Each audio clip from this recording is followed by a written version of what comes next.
It's Mo Salah, Sadio Mane, or Nana. Lead the hunt for gold as they take center stage. Renew your StarTimes subscription today and enjoy.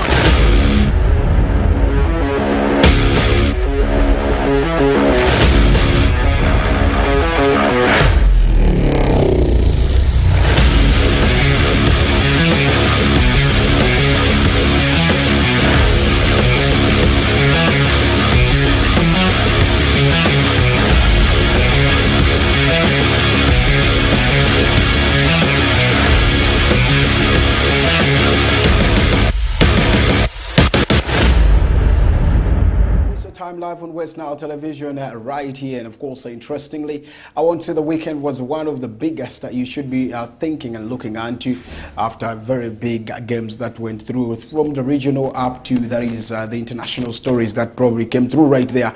Owen Izaga is my name, and joining me is Linda Susie. Good afternoon. Good afternoon, Owen. Good afternoon, viewer. It is a Monday edition, and we are already in the house to give you, of course, whatever it is that transpired in the weekend. Fully packed actions from local fourth league division games to regional league to a big league and to UPL, then to the English Premier League. A lot actually happened. But on a sad note, Arua City that had travelled for an away game at Luo Grounds in Nebi to play Nebi Central after picking a 1-0 loss there to there is a Nebi Central on their way back just around Bodo here as they were entering Arua City. On a sad note, a vehicle had the issues, and there are few people, players and technical people that actually got out injured, but they were rushed to the various hospitals, and they are in good condition. All right, now that game ended 1-0 in favor of Nebi Central that won the game, and you probably could say that it was a very great one for Nebi Central after winning, but of course a sad note for Arua City Football Club that got that. Of course, no serious injuries, but of course minor injuries on a few of the members right there and some officials. But of course, in the same, we want to talk about regional league, where of course we did see games that also went through, and Leah City played against Paida Black Angels, a game that ended, of course, 1-0 in favor of, that is, Paida Black Angels. This game was one of the biggest games to talk about because Leah has come back to probably trying to push in there, but Paida going to lure Leah to their home to get the best out of this team meant very interesting. So the team had to lose by, of course, 1-0. Paida seems to be keeping the consistency in the game. What are we seeing from the Leah Football Club? Leah Football Club, actually, I thought that this game being home, and initially in there is the fourth league division games, as they fought, also had to come to regional league. We literally saw them unbeaten at Panduru Stadium, but this time around, teams that go to Panduru Stadium are able to even collect all the 3 points, not leave behind any. So basically, this is a very bad one. But by the Black Angels picked an early goal there, and of course in first half Leah thought maybe they were going to push through and come and equalize that very game, but unfortunately it ended on a 1-0. It was a very good one for Paida, because if Paida hadn't picked this win, trust me, Pakwach youngsters would equally close in at the gap, because in between Paida Black Angels and Pakwach youngsters that sit second on the table, initially it has been a 2 points gap. So basically both Paida Black Angels and Leah, that is Alpha Rising Stars, needed this very win so badly, but at the end of the day we saw it going off to the visitors.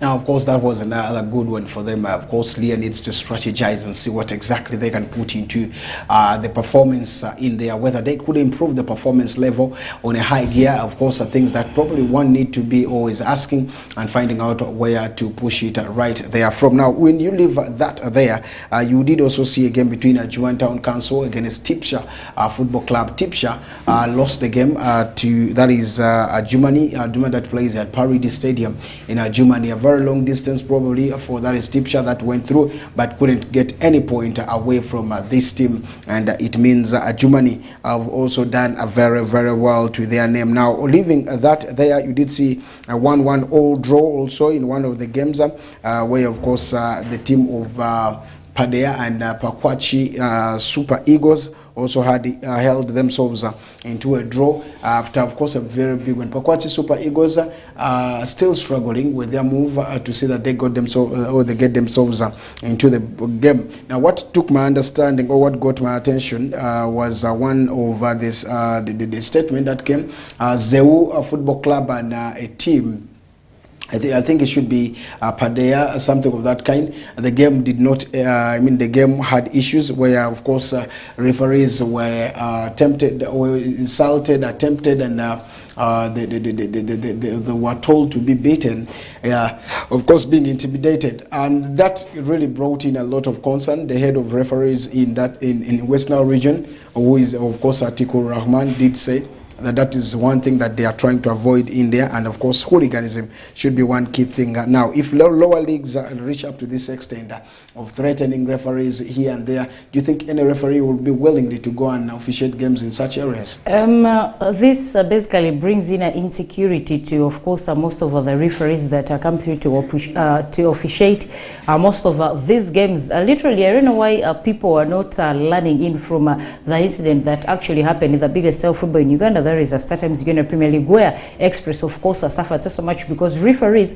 had come through under their umbrella body to boycott officiating. There is most of the games that Express played, and as such, their games were being paused before they initially resumed. So basically, if this virus has come down to it, even up to the lower league division games, it's quite very unfortunate. This happened in Nyagaki Zone. Initially, it had also happened in there is the Nile Zone, still a regional league, where the visiting side fans, of course, are threatened equally as the referees, and it saw a game the other week being also abandoned. It didn't fully end that time around. So basically, this is a very bad one. If referees start boycotting to officiate some of these games, it's going to be quite a very bad one, and most of the games will be affected. The region will be affected as well, because basically, if you look at some of the games or some of the fixtures, you'd literally get to see that we have been talking about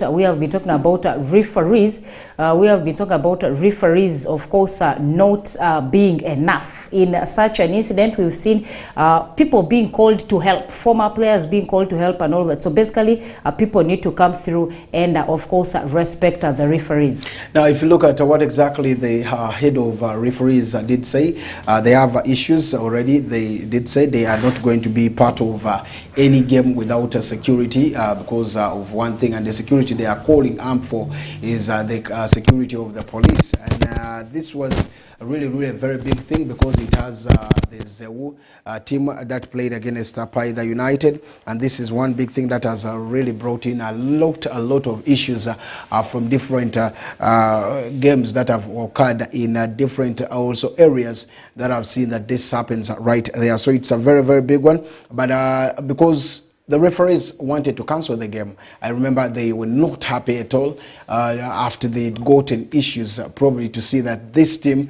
is trying to incite such a threat or such a violence to them. So it adds in a lot of things, but we're waiting to see what exactly there will be. But for their safety purposes, they said their safety is a priority, and they would not officiate any game without any security of police, starting from that is the game. So Zeu Paida United, we had to wait and see what the competition of course committee will do about that. But those are some of the threats that keep coming right there, and this is one thing that's probably is affecting a lot of us in the region. We did see the saga where, of course, where you saw Nduparaka.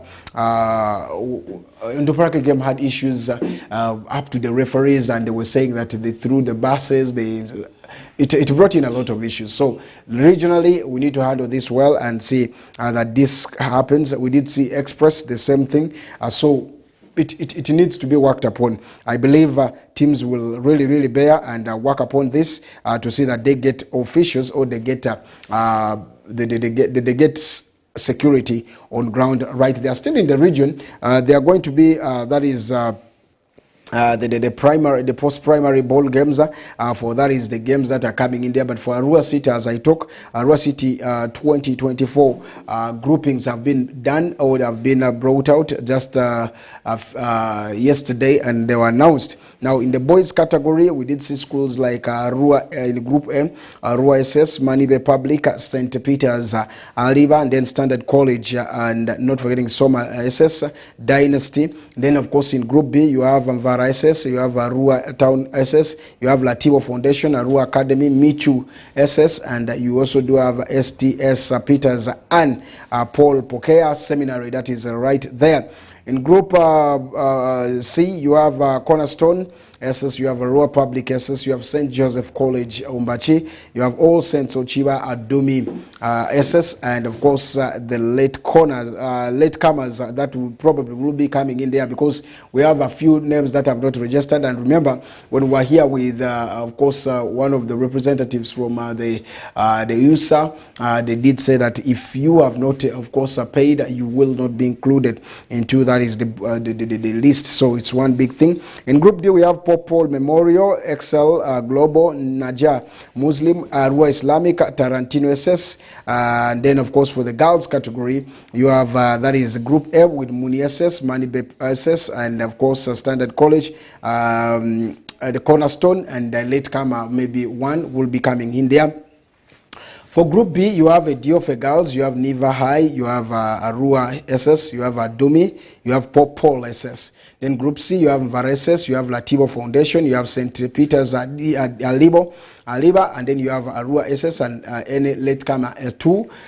Group D has Tarantino SS, Michu SS, Excel College, Arua Public SS, and any latecomer that will be coming there. So the game, all these games, those are the groupings, but all these games are set to commence on Friday, March 15th, 2024, and the venues will be right there, informed. The venues are going to be communicated to every team that probably will be participating or any school, and that is how it is. So, Susie, maybe you looking at all those names, all the schools that have come through in there. Where are we seeing this? Let's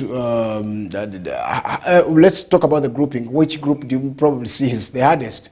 I was looking at the initial groupings which had actually not been confirmed, where in Group C we saw Arua Public being pitted in the same group together with there is a St. Joseph's College Umbachi, and every other person was saying this is a group of death. We all know these two schools don't rhyme. I basically don't know which school St. Joseph's College Umbachi rhymes with in Arua City, because with Mvara SS they don't rhyme, with Arua Public they don't rhyme, with Arua SS they don't rhyme. So basically it's quite a very hard one to understand that there is a St. Joseph's College Umbachi, to see to it that which school they actually rhyme with. But of course fully where you've given us the boys, there is also going to be football for girls, where the groupings is in that Group A we have Muni Girls, we have Manibe Public, we have Standard College, Cornerstone, and of course latecomer 1. And then in Group B we'll be seeing Idiofe Girls, we'll be seeing Nile High, Neva Crescent, we'll be seeing Arua SS, Adumi, and Pop Pola SS. And then also in Group C we'll have Mvara Secondary School, we'll have Lativo Arua Town SS, and then latecomer 2. And then Group B girls will be seeing Tarantino, Michu, Excel College, Arua Public, and latecomer 3. And of course all of these games are to start on 15th. There is of course a Friday this very week. Today it's already a Monday, and these games are basically going to be a very key one. It's a good activity for there is other students, but it's going to be very hard to anticipate which school is going to come up top in their groups, because all the schools are proving this time to be very hard, and every other person wants to reach the final stages over there is the inter-school ball games. Yeah, we should be waiting to see what exactly comes up from there, because it's one of the biggest thing one will always want to hear. But I don't believe, and I don't see things of Umbachi does not rhyme up with this and that. It's just most of the times the mindset that everyone has put in there, and it is then if they are not going to rhyme with this, who are they going to rhyme with, and what exactly is it? For me, I don't emphasize, I don't encourage people to keep preaching the same gospel of they are not here, we are not this. I think we can have a mindset change and make sure that schools play each other. So that's a very big one. But all in all, I want to say that it's just a matter of, if you don't rhyme, then let's prove it in the pitch. Who is better and who is that? If it's via academics, prove it in academics. That is what is there.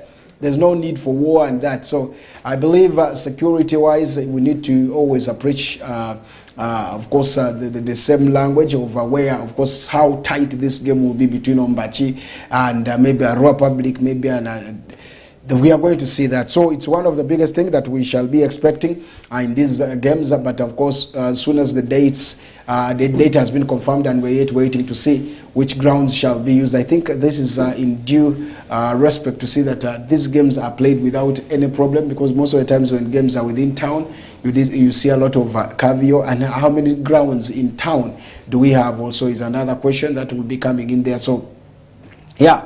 We shall be waiting for the games and see how to progress with it right there. So that was just an addition. Yesterday, we did also see the FOFA Big League with a couple of games that came through, and out of the games that probably went on, you did see the team of course, Chetume play on Nduparaka at Nachisunga, a game that ended 3-0 in favor of Nduparaka. And you did also see Blacks Power against that is the team of Kataka, a game that ended goalless at that is the Akibwa Stadium, the home of Blacks Power in Lira. And then Mbale Heroes FC against Chigezo Homeboys was a 2-1 victory for that is Mbale Heroes, as Mbale Municipal Grounds was the venue. Calvary at Midigo Primary School grounds, they did play Young Elephants, who are rock bottom by the way, and they held them in a 0-0 all draw. As Police also at Kavuma Recreational Center had a very big encounter and a very big win against Ginger North United, 4-1, as Boma FC in Masindi were of course also in the contest yesterday. So it was a very tight game for the two sides, and which of course means a lot to teams in there. But big talk, as of course Nduparaka Football Club got their first ever win away from home, and this time round it is against Chetume. And Chetume, they were also Nduparaka won against them here at home, so it was a home and away affair. 2 games, 2 wins means a lot for the team that is trying to push in there. But all in all, what do you talk about the FOFA Big League roundup yesterday? Of the quite a number of games that actually went down yesterday. Of course, as our table standings run on the screen, you get to see that some of the results that came through probably were anticipated, and others were surprisingly a shocker, especially the Calvary and Young Elephants game that actually took place down in Calvary. I don't know how Young Elephants managed to hold Calvary down at home in an all-0 draw there. This was very shocking. But then Police ran riot over Ginger North, 4-1. I think Police is looking to keeping their position in the top of the table. And then Chetume up against Nduparaka. It was very, very interesting that, of course, Nduparaka got their ever first away win, where we saw the captain Yakini opening in the score lines there for there is Nduparaka Football Club. And then also and then the second goal came in from Bida, and then of course the third goal came through from there is Samson Caesar Okuti, the coach player. All these goals of course were registered in the first half, which literally saw the game ending just like that in 3-0. Second half went like that, goalless barren, but then it was quite a very good one that after a very long time, after ending a first round in an all-time without picking any win from an away game yesterday, was quite a very good one. I don't know if this is too early to say that it is a very massive comeback for Nduparaka or something else, because we are waiting to see when they will be having the next game on Sunday at home, of course, up against Blacks Power that actually won in their game yesterday. No, they played an all draw with there is Kataka yesterday, but Blacks Power sits in position number 4 and Nduparaka sits in position number 7. I don't know what will happen in the next round of FOFA Big League, but all the encounters were quite very interesting. Yeah, it's a very big game that, of course, went on right there. We shall be waiting to see how exactly that would be, as, of course, teams are trying so much to see that they get themselves into positions right here and there. So it's one of the biggest thing that one would really want to. Police had a good run. They are still running in for that chase and wants to qualify for the Start Times Uganda Premier League. As Police in there, they got a 4-1 victory right there, and this means a lot in there with the quality. Of course, very many had started doubting because there are a few games they are drawn and we're not getting to the usual way. So this time around, they won their game. It was quite a very good one, actually. Winning in games after, of course, every other person having doubts on you and all that. So basically, I think that was quite a very good one to prove the rest of the people that have given up on you. And it's quite very interesting in that you have a very huge comeback at the time when every other person least expects that you are literally going to win in there.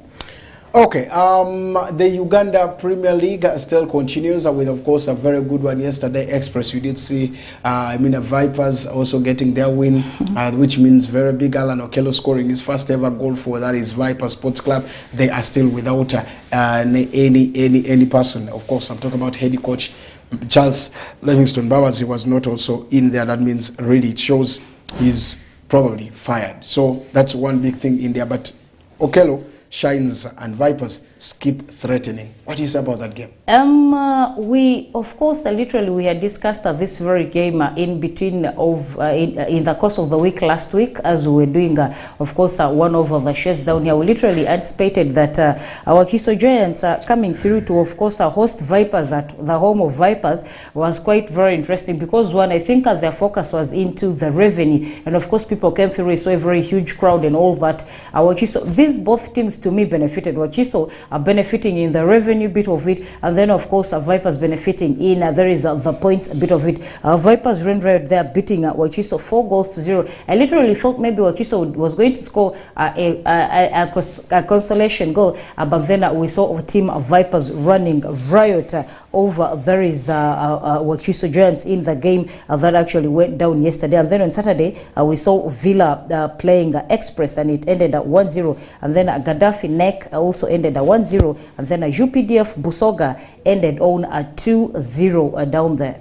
Yes, it was a very tight contest, but of course Sports Club Villa was one of the teams that I looked into who were doing very well, because I did see them have that move, pushing in well, and also the Neck, by the way. Neck team is trying to prove every time, and getting that away win was very vital for them, and it showed them that this is where we can go and we can still push it right there. So it's so good, and to me, I believe the team is doing very interesting. Now, in all Africa games, there's that big talk where we did see, of course, at least two, we have 7 medals that Uganda has gotten in right there. And out of that, Gladys Mbabazi has also been involved in the badminton race, where, of course, they also won, at least brought something home for Uganda right there. And then in swimming, we did also see, and then also in the weight fighting or weight light fight, lighting, we did also see a medal that came through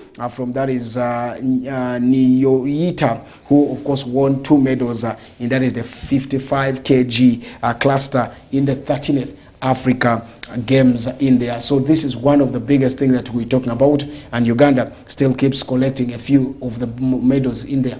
In the African all games, I should say, Uganda this time around went very prepared, because one, we anticipated that they were literally going to pick in wins in most of the activities that are actually they are going to take part in, including swimming, where they have literally not been participating in, of course, international levels. But this time around, coming back home with a medal, of course, in swimming is quite a very good one. And also in the different games, both the girls and the boys team is all doing Uganda very proud. And I should say it's a big one and a plus for Team Uganda going in there and coming back with medals, registering medals, meaning the efforts of the coaches, the efforts of the stakeholders, whoever was involved in the preparations of the different teams in the different genres of sports actually did do a very great work that has been proven by some of the medals that have been collected to bring back home.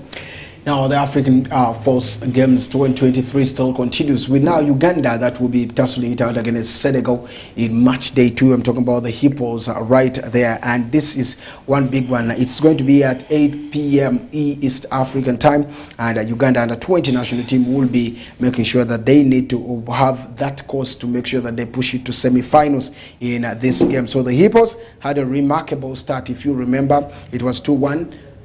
Win against Nigeria on Thursday last week, and of course names like Arafat Osama were the ones on score sheet, and Ivan, of course, Irene Mbabazi, who got that goal for that is the team of Uganda in Accra, Ghana, where they did see the games right there. So it's so good and so interesting that teams are getting ready, but we also did see the ladies in that is Kabugabe, and not forgetting, of course, Mbabazi, who got the badminton accolades, golds, of course, medals for that is the country Uganda right there. So we're waiting to see how the rest are going to be pushing, but all in all, it is so far so good, and Uganda is doing well right away. So that brings us to one of the biggest talking points, where of course the FUFA Women's Super League round of 32 also comes on ground with a big story, with of course the draws coming right there. The 32 include of course teams like Toro Queens, teams like, of course, the Jecho Girls, teams like the Lady Doves, teams like the Kawempe, teams like, of course, Ashubo Ares, and then you have She Corporates who have come in there. But of course, Uganda matters. That's how the draws have come in there. Those are all the games, the 32 games that probably will be in action in the due course that the games will be starting right there. So the FUFA Women's Cup 2024 is back. So Susie, we're expecting a very big one as the draws came out. We should be expecting a tight contest between the teams in there, and of course there are new teams that have also joined. Talk about like the Lango Queens, who are going to be very active into the team, the Dynamic, the Zeras, who of course have been not common names probably to be mentioned in the league right there. Literally, they are basically new entrants simply because there is a lot now that is ongoing between seeing that the girls also come through and be indulged in football. Literally, the proprietor of West Nile Queens had also, there is Mr. Lema Hamza, had also said that they were going to register in this very Super League, by the way.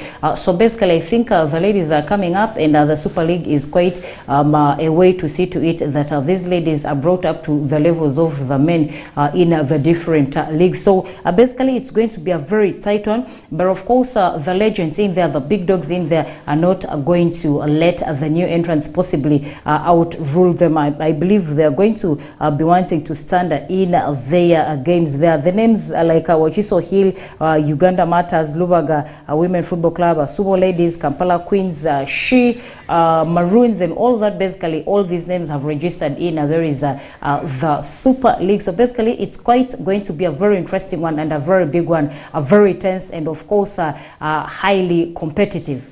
Yeah, we'll take a break. When we come back, we shall be giving you some of the international stories a little bit before we say bye-bye probably to you right there. But of course, a couple of things that will be coming as, of course, internationally. The Formula One still keeps on noting a very big turning twister, and Max Verstappen taking the lead. At the same time, you did see the English Premier League taking a shape with, of course, Liverpool-Man City clash, and of course, a twist of where to go and play for the national team. I'm talking about Diaz Brahima. What exactly does he have for us? We'll be getting right there, and what is happening in the camp of either clubs, starting from Chelsea, Manchester United, Liverpool, Arsenal, and Man City, all in the contest. What about Tottenham Hotspur? Let's take a break. We'll be right back.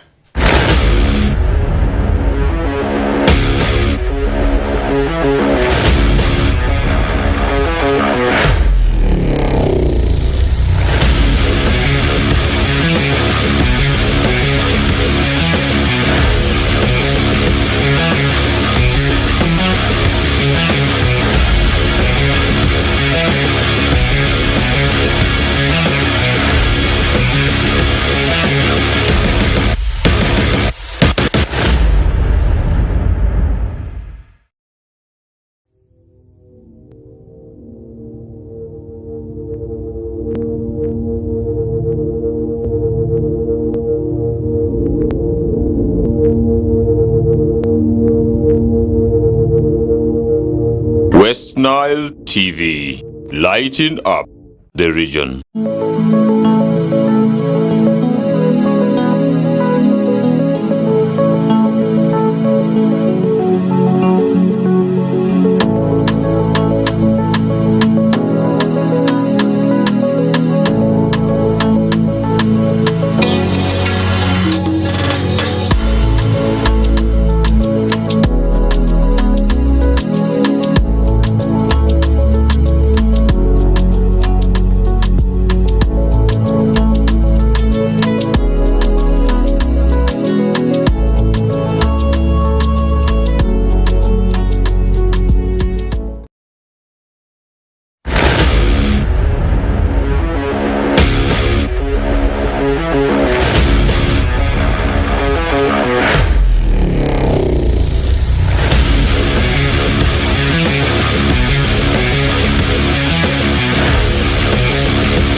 Welcome back from that break, and of course still West Nile Television with the Whistle Time live on your screen wherever you're catching the show from now. Of course, getting into the international stories, a couple of things that probably are happening into the international scene with big stories that are coming in from the diaspora. Yesterday, all eyes was on the Super Sunday, where you did see Man City against Liverpool in the encounter. That seems to be one of the deciders right there, but of course the two sides with the two best tacticians in the world are doing very, very good in there. Arsenal also still kept praying so hard, just like I did say, to keep them on table, and that is one thing that probably came right there. A draw meant that Arsenal remained on top of the table with, of course, a goal difference separating them with Liverpool Football Club. Now, of course, outstandingly, it was Man City that got the score first, and in the first half, a game that ended, of course, in a 1-0, and later on, Liverpool had to get into the equalizer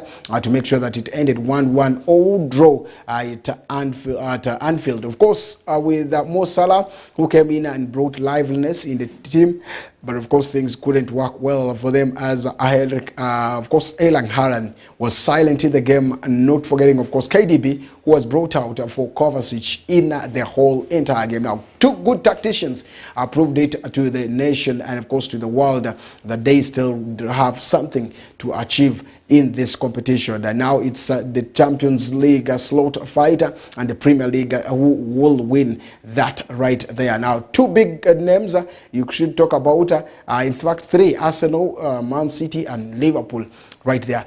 You watched the game, and that was one of the biggest games for the world, probably people should say. And the two tacticians proved it with their style of play in the game yesterday, but a wasteful Liverpool couldn't achieve anything. Liverpool actually wasted a lot of chances in there. You'd literally see that they were a very good side, and by the way, deciding the winner in this very game was quite very, very hard, because one, of course, Manchester City scored in fast there before McAllister came through with a very huge penalty to cancel, of course, the lead that Manchester City had taken there at Anfield. And basically, this game was anticipated to of course end in a draw, but then Team Liverpool literally saw them, of course, wasting in a lot of chances in there. But then for Arsenal, like you just said, seeing the two sides come through with the draw, of course, I mean that Arsenal remains at top of the table, of course, with the same points together with the Manchester City, but then in a difference over goals down there. Literally, this is quite a very good one for there is a Team Arsenal, seeing them on top of the table, but of course I know Manchester City and the team that follows into it are not going to, of course, give up in this very huge fight. Yeah, it was a tight game at times and a very big game that, of course, everyone everyone looked into.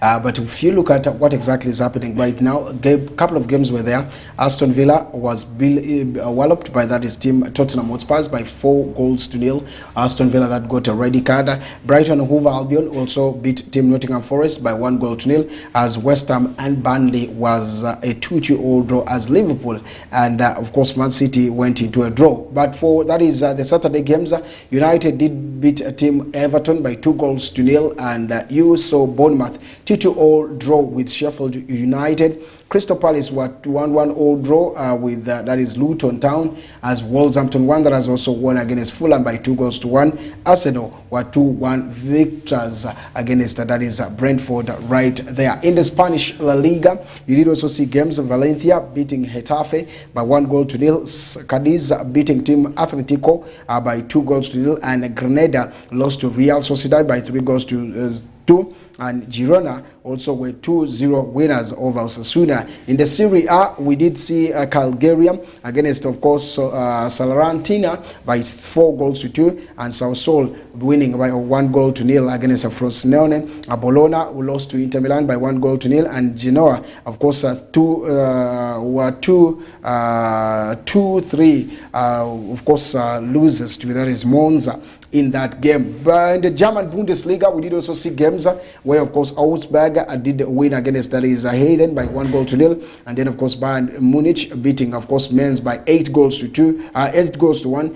Mönchengladbach played 3-3 draw with Cologne, as RB Leipzig 2-0 winners against, of course, Darmstadt, and Borussia Dortmund with a red card won against Werder Bremen by 2-1. Now, today, there's one game on card where, of course, in the English Premier League for today, 11 p.m., where you will be seeing Chelsea taking on Newcastle United, and that is the game that everyone will want to see in there. Would we see Chelsea making sure that they at least jump a little bit off from where they are? And that is one big thing. Although they win, they will not, but still it's a number 9, number 10 and number 11 contest in there. Newcastle is ahead of Chelsea with 4 points.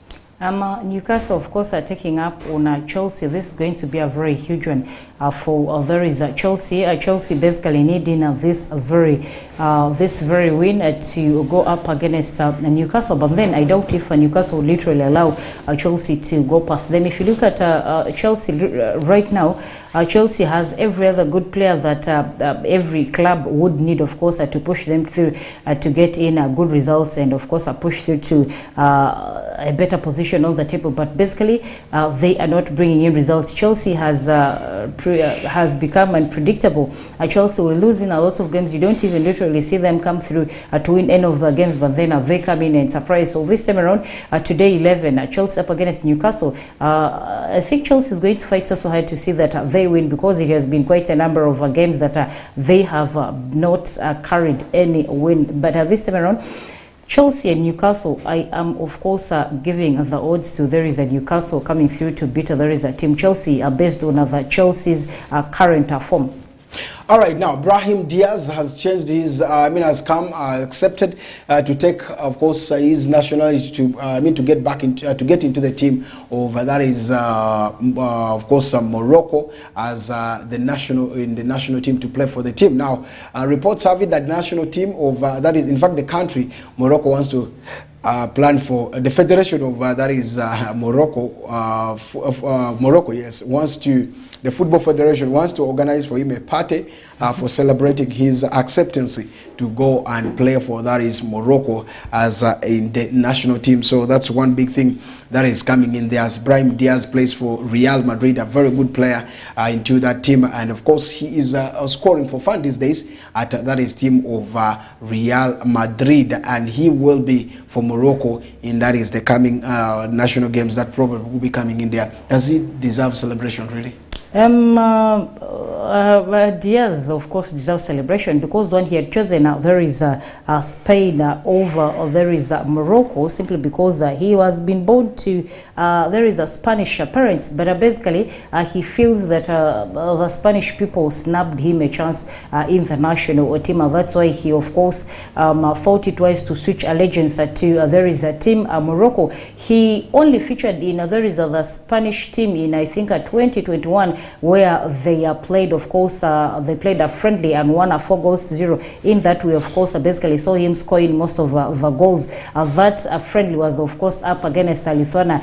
And after that, we never saw Diaz, of course, being featured or being given all the attention that he deserves in the Spanish national team. And that's why he sought to himself to think it wise to, of course, switch allegiance to join in. There is the Morocco national team. So if the Moroccans want to, of course, throw a party unto him, I think it's quite a very good one. Meaning, in the Morocco national team, of course, at least he's going to be getting all the attention. He's going to be played several times, unlike in the Spanish national team, where he feels he has been, of course, ignored. There is by the coach. Now, elsewhere, of course, in the Formula One, Max Verstappen still continues with the race and, of course, making sure that he makes the move. He is into victory in that is the Saturday's Saudi Arabia Grand Prix. That, of course, means a lot in the race, where 18-year-old Oliver Banman also came home with another big move in the 7th position. Of course, in there,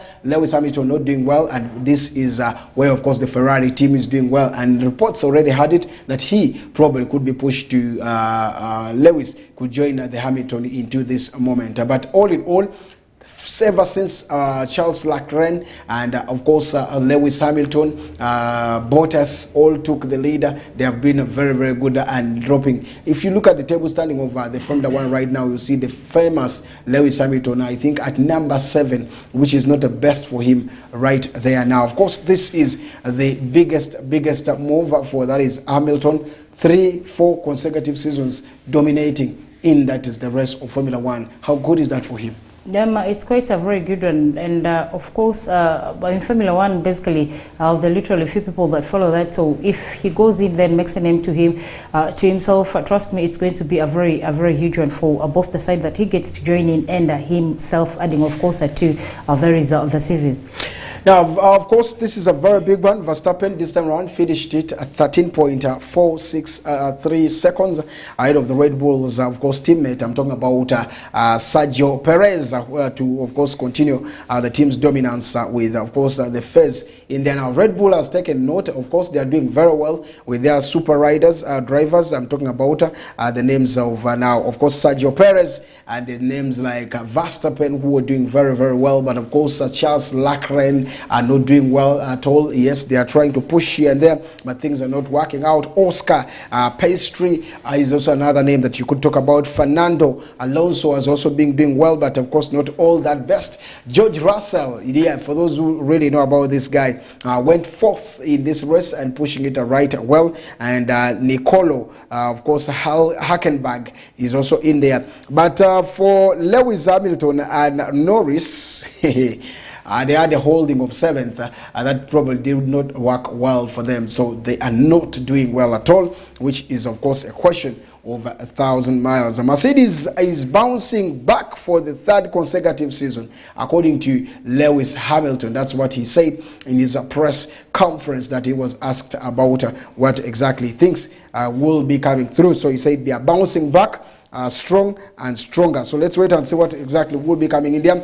Reports have it that Manchester United are looking for, of course, a player into that is their midfield, and reports have it that Sir Jim Ratcliffe has already allowed the bid for that is the Benfica player. He's called João Neves, who has been one of the key figures in the midfield of the team of Benfica. This is a player who, of course, could be coming in as a record-breaking fee into the Manchester United books. Now, João Neves is the man, and who is leaving United? Possibly the names that will come through that will be leaving Manchester United. But talking about João Pedro Neves, 19-year-old, who basically could be crossing over to there is Manchester United, is quite a very good one, a professional footballer that plays for Premier La Liga team, and of course he also features in the Portugal national team down there. So possibly it could be a very good one seeing João Pedro Neves into there is the team of Manchester United, in between, very energetic, 19 years old, just born of 2004.